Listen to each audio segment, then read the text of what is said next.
नमस्कार, मैं हूं निवेदिता।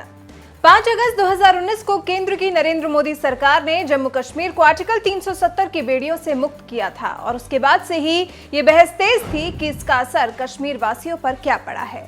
हर कोई जानना चाहता था कि कश्मीर में रहने वाले लोगों को सरकार का ये फैसला पसंद आया भी है या नहीं, और अब इसका जवाब मिल गया है। जी हां, सरकार के इस बड़े फैसले को कश्मीर वासियों ने खुले हाथों से लिया है। तभी तो इस कड़े और बड़े फैसले के बाद जब सूबे में पहली बार जिला विकास परिषद के चुनाव हुए और उसके नतीजे आने पर रिजल्ट बीजेपी के फेवर में गया, यहां बीजेपी अब तक सबसे ज्यादा 74 सीटें जीतकर सबसे बड़ा दल बनकर उभरी है। वहीं गुपकार में शामिल जम्मू कश्मीर की अच्छी पैठ रखने वाली पार्टी नेशनल कॉन्फ्रेंस को 67 सीटें, पीडीपी को 27 सीटें मिली हैं। हालांकि अभी कुछ इलाकों में काउंटिंग तो जारी है, लेकिन वो काउंटिंग इस संख्या पर कोई खास असर नहीं डालने वाली।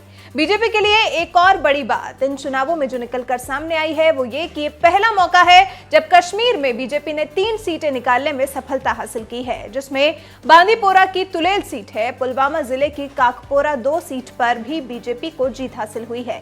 इसके अलावा श्रीनगर के खानमोह 2 से भी बीजेपी प्रत्याशी एजाज हुसैन जीते हैं। अब जब रिजल्ट बीजेपी के लिए इतना शानदार है तो फिर बल भी तो बीजेपी को मिला ही है। बीजेपी को लग गया है कि जो कुछ बीजेपी ने घाटी को लेकर अब तक किया है, जो फैसले लिए हैं, उससे प्रदेशवासी कम से कम खुश हैं। बीजेपी को यह चुनाव होने से यह संदेश गया है कि उसके लिए फैसले से जनता संतुष्ट है।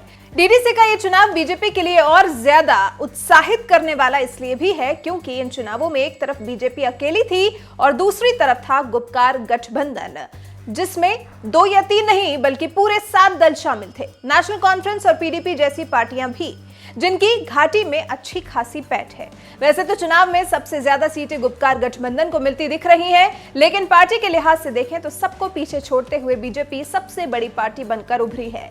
बीजेपी कार्यकर्ताओं ने हर हर मोदी घर घर मोदी के नारे भी लगाए। आपको बता दें, राज्य के 280 सीटों के लिए 8 चरणों में चुनाव हुए थे। चुनाव में 450 से ज्यादा महिला उम्मीदवारों समेत कुल 4181 उम्मीदवार मैदान में थे और इस चुनाव से फिर एक बार साबित हो गया कि सभी पार्टियों को पछाड़कर बीजेपी देश की सर्वोत्तम पार्टी है।